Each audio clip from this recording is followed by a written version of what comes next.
on this episode of Therapy Bites Art Lab. Today we're going to talk about zombies, depression, and quicksand.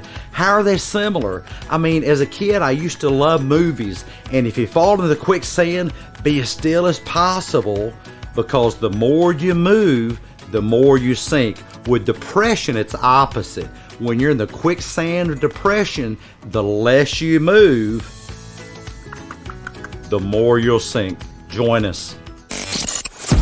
Welcome to Therapy Bites Art Lab, where Dr. Heath and his special guests share real-life stories of helping and healing, fresh from the actual therapy couch, while taking a bite out of common counseling missteps and misconceptions. And now, here's Heath and the T-Ball team. Hey, we're back for another episode of Therapy Bites Art Lab. It is spooky season, one of my favorite seasons. I just love decorating with all the zombies and the ghosts and try to make sure we lock the doors so those brain-eating zombies don't get in and devour our brains. Sometimes my wife tells me that no worries, they would starve to death on mine. But I'll take no offense there. Sometimes she has a point. Zombies, depression, and quicksand. My goodness, how do those relate? Well, we're going to talk about behavioral activation. That's a little bit of a psychological term, but it's something that could actually save your life. It's actually something that once you learn it, you could help save other people's lives, because depression is a bit like quicksand. And I have here today my brave therapy adventurer, Sarah, the bookworm, and she has pulled her nose out of the books to be with us. And we have Heather, our official gamer girl. And by the way, just to let you know, we've got something in the works. I mean, I know this is only episode number 4. Mm-hmm. We look forward to having a bunch of those. Mm-hmm. But we're actually, I'll give you a heads up, have it in the works to do a bit of a streaming thing. And this is, kind of way after my generation, but a gamer streaming thing. How does that work? I have no idea. But I'm told it's a cool thing. I mean, maybe I can be trained. You can teach old dogs new tricks. And we have Debbie, who is our fellow adventurer, who is now becoming an experienced clinician and helping save lives and save relationships, and I thank them for being here with us, and I thank you for being here too. I look forward to your comments and your questions. If you have some challenging questions, hit us up with those. We don't mind being challenged. I love nothing more than a great debate, but you better have your debating pants on, because I don't quit. I don't back down. No, he doesn't. No. Yeah, No. Man, I'm like a bad penny. I just keep on coming up and coming up. I'm just the Energizer bunny of debating. So it's one of the things I love the most. I was a nerdy kid in college. I didn't party. I just had debates. I went to debates on the weekends. I would hang out at the student union just waiting on somebody to come up and debate me while I was studying, and I'd set my books aside to have a debate for a couple hours, and I just love it.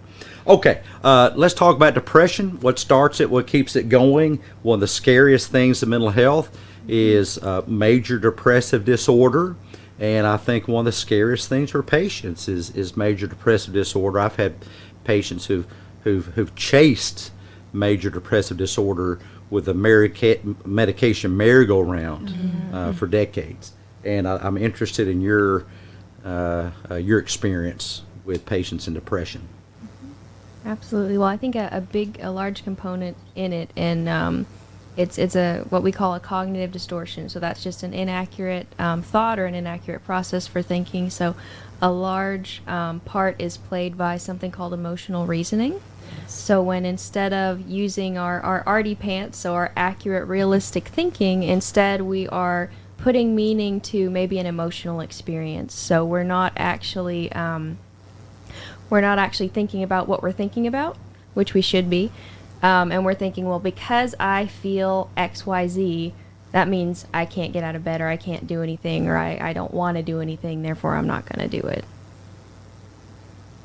Well, the belief that emotions are evidence that I should engage or not engage in something, I think is, and you hear I use the word think. Most patients that we have, their favorite word is the F word. Now, by the way, it's not the word that you're thinking of, but it is a 4-letter word. Starts with an F, and it's F-E-E-L, okay? the feel word. I challenge you for a week, just keep track, or even really just for a day, keep track of how many times that you use the F word, feel, to describe your experience. I just challenged one of the big platforms on Instagram. They putting up training all the time, and they were describing their training. I want to specify here. This is what makes it so bad. This is considered to be one of the biggest training companies of clinical professionals on social media. And I won't call their name. I have more respect. I don't want to call them out on the carpet here. I'm very tempted, though. Yeah, man, it's just right on the tip of my tongue. But I won't do it. This is called impulse control, okay? I treat people the way I do, not because of how they are, but because of who I've decided to be. And I like to pride myself on that. I would encourage adapting that philosophy for you. But to get to the point, in their post, they said, do you feel like you're a failure or something like that? Well, if I had a patient say that, I would play the shock jock doc, and the shock jock doc, gosh, that's actually catchy. I may use that. I play the shock jock doc, and I say, I don't know, maybe you are a failure. But how do you know? It's certainly not a feeling. There is no feeling that will tell you that you're a failure. Do you guys have patients use the F word a lot? Definitely. Absolutely. Absolutely. What are some examples? what are all the ways people describe feelings? I feel stupid. Yes, as if when I'm doing intelligence testing, part of the test, the standardized test, is a feelings check. And if in the feelings check they feel stupid, it drops their IQ 30 points. Right. And I'll actually take it a step further. Some say, they make me feel so stupid. Yes, that's right. Of course they do. Imagine if we put Einstein around these people. He would have never discovered the theory of relativity. Yeah. Because these people would have programmed Einstein's brain to feel like he's stupid, and he would have just given up and stayed a mail clerk. Another one is I feel worthless. Yes, worthless. I love that one because I get to tell people, maybe you're worthless. I don't know. We've just met. But what's your evidence? I mean, let's actually weigh the evidence in favor of your hypothesis, because that's what this is. This is a hypothesis. Let's be scientific. Your hypothesis that you're worthless, and evidence against it. And we'll get into their occupation, and that they volunteer at their church, and that they rescue puppies on the side of the road, and that they donate to Make-A-Wish Foundation. And then I'll say, that's exactly the definition of a worthless person that I've always thought, not. I mean, I don't think that describes a person of less worth at all. No. I think that's a very worthy person. That's a very worthy person. I've had clients say that they felt guilty for something that they did. Oh, yeah. That's a big one. Yeah. Here we go. I love that one. Here we go. I feel guilty. Yeah, here's how that works. You go to court, and you're put in front of Judge Knott, and the Judge Knott says, well, I have an itch in my left buttock today. I guess that means you're guilty. Guilty. And the defense attorney says, what? You're gonna pronounce my client guilty because you have an itch in your left buttock? Yes, because my left buttock always tells the truth. I mean, I would hope that we would not do that. And I won't get into all the muck of, the judicial system going wrong. And we do know that people are convicted at a higher rate based on their skin color. The stats are there, folks. I kid you not. Based on your skin color, you're more likely to go to prison. Based on your socioeconomic status, you're more likely to go to prison. I was teaching a course out in Las Vegas on crisis negotiation, and some folks from the World Court, the Netherlands, were in the course. They attended the courses, and they came up and they were asking me about the prison system, which they actually already knew the answers to what they were asking. But they told me they were quite amazed that prisons in the States were just bursting at the seams. And I said, really? I mean, are your prisons not bursting at the seams? No, we have vacant prisons. Wow. We're having to rent out our prisons to other countries because we just don't have a practice of, locking people up for, trying to whistle and chew gum at the same time. Mm-hmm. And we have all kinds of laws on the books and things that are illegal. And I don't know, we just love locking people up. I mean, I don't understand that. But the point is, guilt is not an emotion. Right. Mm-hmm. There is no emotion that will tell you that you're guilty. When people say, I feel, F word, guilty, what they're really talking about is disgust pointed inward. Mm-hmm. And what is disgust? What is it there for? Well, it's an emotion. And it is an emotion that is paired with things that could be. Emotions are never definitive. They're not definitive evidence. They're not meant to be. That could be dangerous for you. I'll name one. Feces. If you were on a salad bar, say at Ryan's or whatever salad bar you like to go to, and there was a tray of whole eggs, hard-boiled eggs, and a tray of bacon bits, and a tray of broccoli, and a tray of feces, and okay, shall I go on? You're going to register disgust because eating feces can make you sick. Well, apply that to people experiencing disgust at themselves. You've actually begun to look at yourself as if you are a danger or a threat to yourself and others. And that's what you really mean when you say feel guilty. Guilt is actually a legal determination based on evidence. Mm-hmm. You cannot feel guilt. Mm-hmm. You can feel disgust.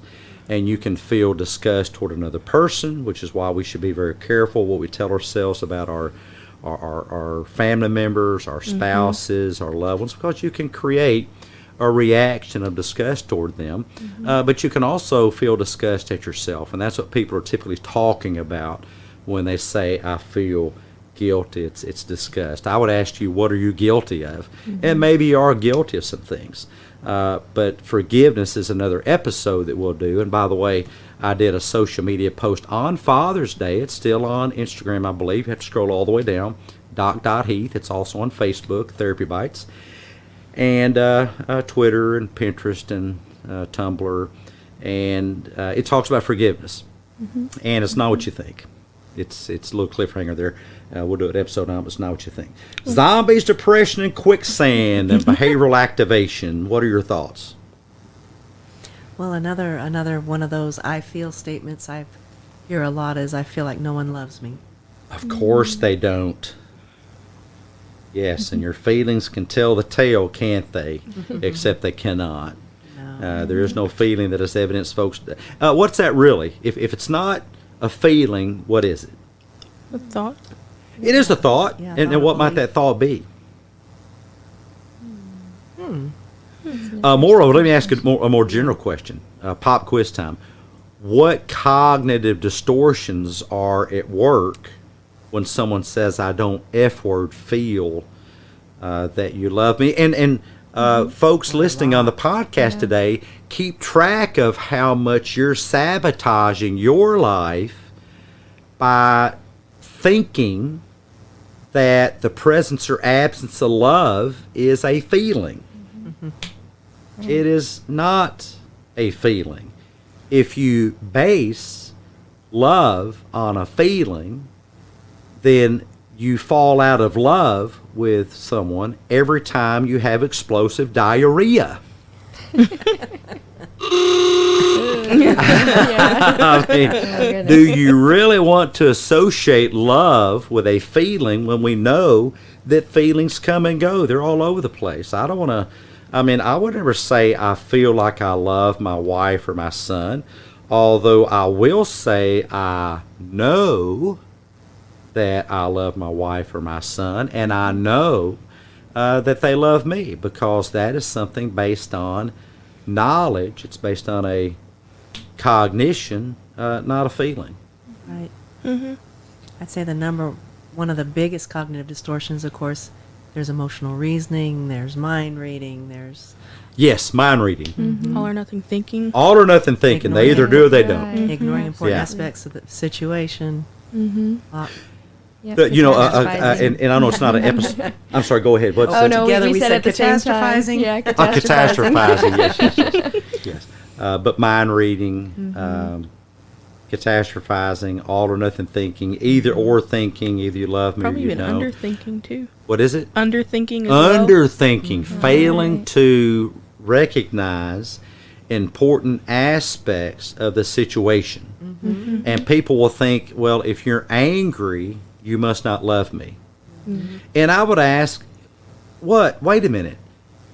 You mean if I'm in a relationship with you, I must go through my entire life never being angry? I mean, I'm hoping to get another half a century.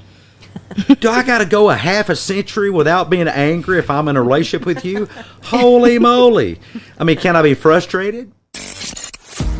You're listening to Therapy Bites Art Lab, bite-sized therapy for your brain with Dr. Heath and the T-Ball team. The best advice on the net. No copay required. What if I stub my toe? Can I be irritated? I mean, why do we set a speed limit on emotions in relationships? Now, I don't think you should throw the toaster oven at each other. No. That's not good. Definitely not. But expensive. I think in any healthy human that's relationship, you ought to be able to experience any emotion you'd like. I missed the joke. You got to fill me in. I said you shouldn't throw toaster ovens at each other. No They're expensive- toaster ovens, they're that's expensive painful. to replace.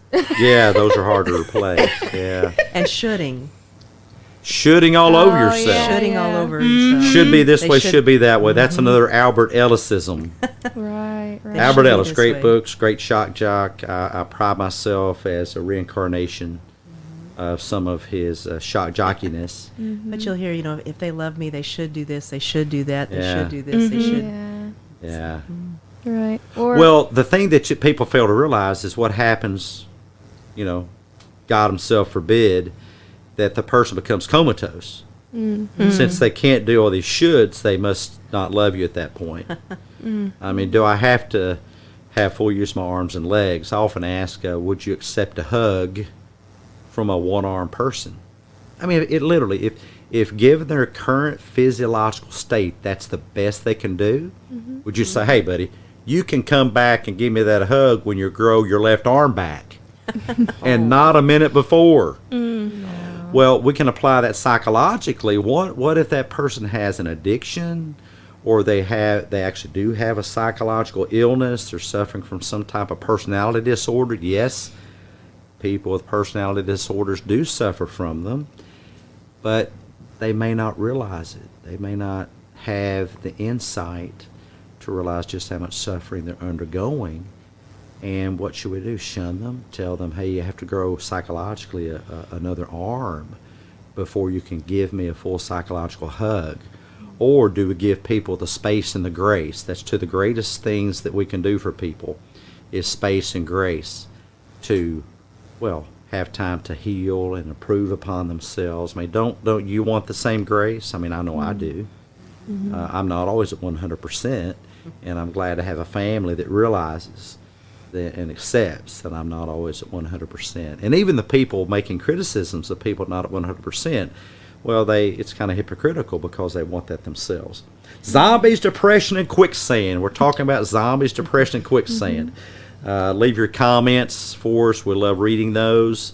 And what are some other thoughts, guys? What are some ways that people can help themselves? Get up and do something. Yes, Well, absolutely.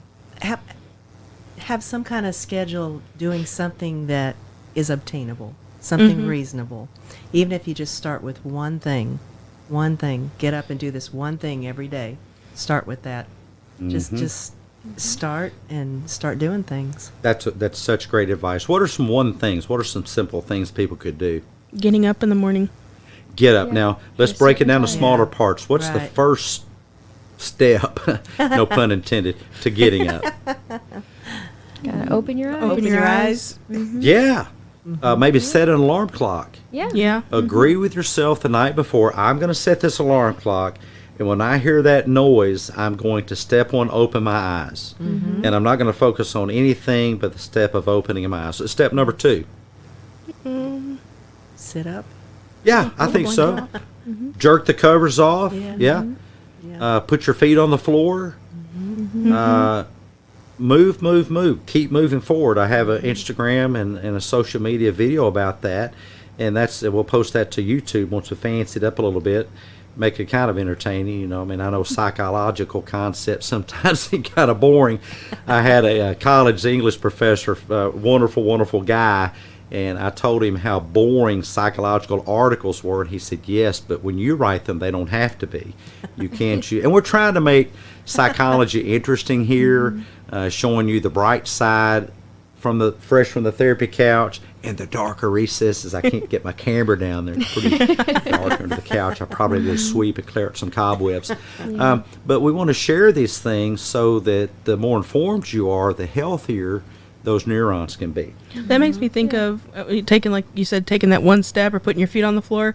The old, what is it? Rudolph the Red-Nosed cartoon. Reindeer? Yeah, Rudolph where the he's Red-Nosed talking Reindeer? and he's like, put one foot in front of the other, and soon you'll be walking across the floor. Oh, that's right. I remember that. Yeah. That's Yes. awesome. That's Isn't it the awesome. abominable snowman? Yeah. Yes. I love the You'll be walking out claymation the door. figures. Yeah, That's yeah. awesome. Absolutely. Well, and something I'll tell people too, whenever they're like, well, but I've trained myself that when my alarm goes off in the morning, I don't open my eyes. I just automatically hit snooze or I turn it off. I'll tell them, you know what you can do?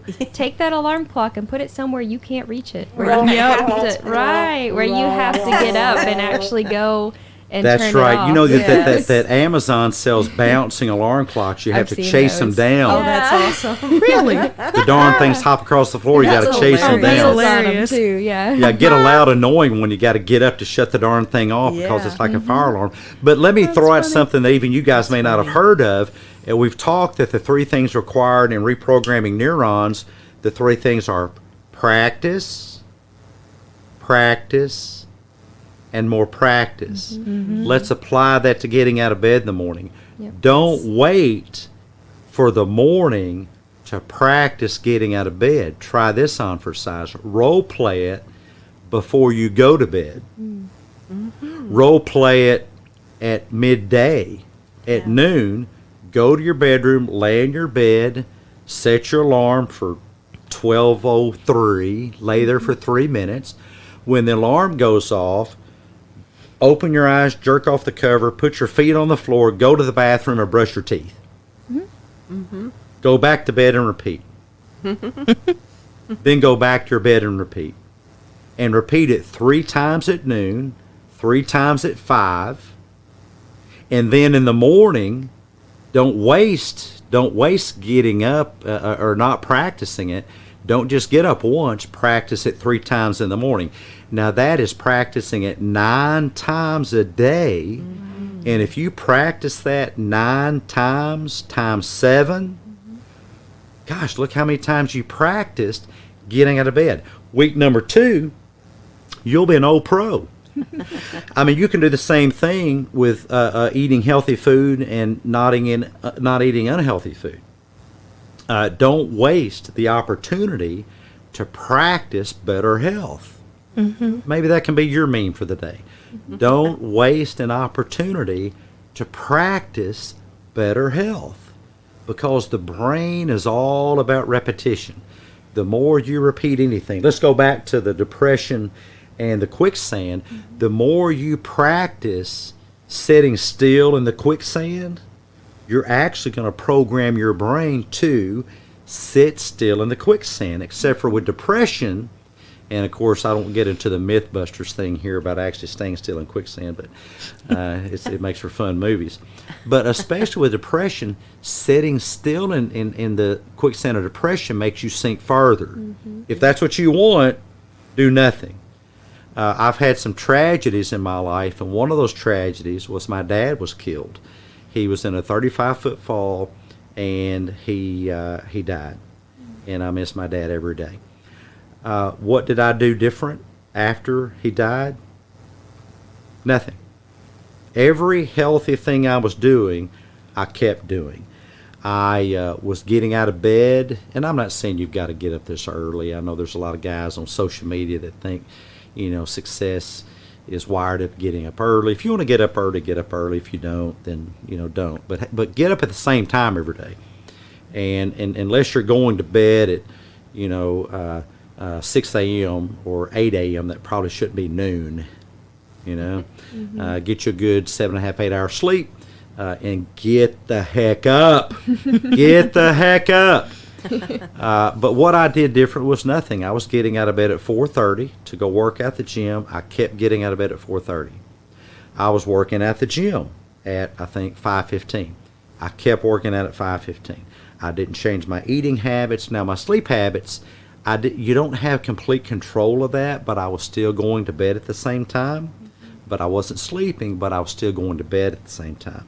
If I had trouble going to sleep, I would get up and do some boring activity, and that's essential, and we don't have time to focus on sleep hygiene this episode, but we'll do an episode on sleep hygiene. The best thing to change when you're going through a tough time is nothing. Unless you want to change in the direction of healthy habits, do that. But keep on doing all the healthy stuff you were doing. How would you compare depression with zombies? That's an interesting. I might have to think about that one for a second. Actually, that's really interesting. Well, I think that depression zombifies people. That's what I was kind of thinking. That's a They good both. point. Yeah. Start moving slower. I mean, depression is the zombification mental illness. Yeah, that's true. I mean, you don't start eating brains. I'm not saying you turn into Jeffrey Dahmer when you become depressed, but it does zombify people because they just kind of lose the ability to find value, meaning in activities. But I want to point out something there. That is normal. And people say, well, I'm no longer happy. Just take me going to the gym. I did not go to the gym to be happy. I went to the gym because that was my routine. And I didn't want to sit still and sink in the quicksand of depression.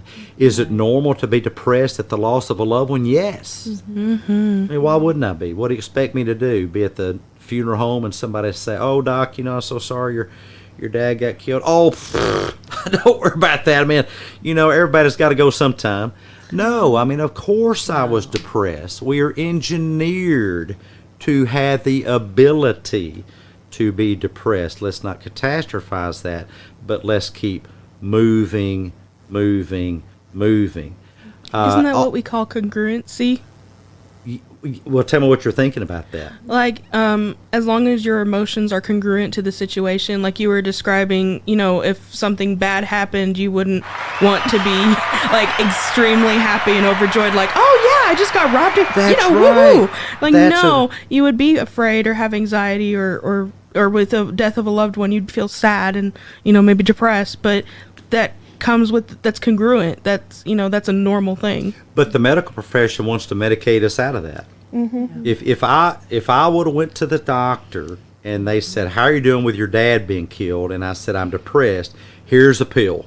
Well, why do I need a pill for a normal, congruent human reaction, human emotion, which I am engineered to be able to experience?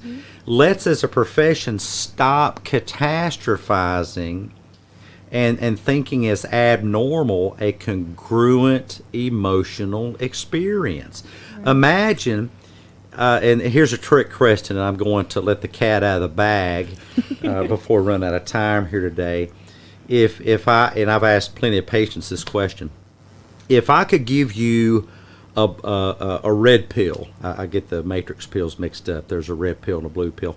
If I gave you the red pill, and the red pill is you would never again experience any emotion but happiness or joy, or the blue pill, and things would stay the same, you'd be able to experience every single difficult human emotion, would you take the red pill to stop all those difficult emotions. I've had lots of patients say yes. But imagine you have a child and the child dies, but you can't grieve. You have to be happy because that's the only emotion which you're capable of experiencing.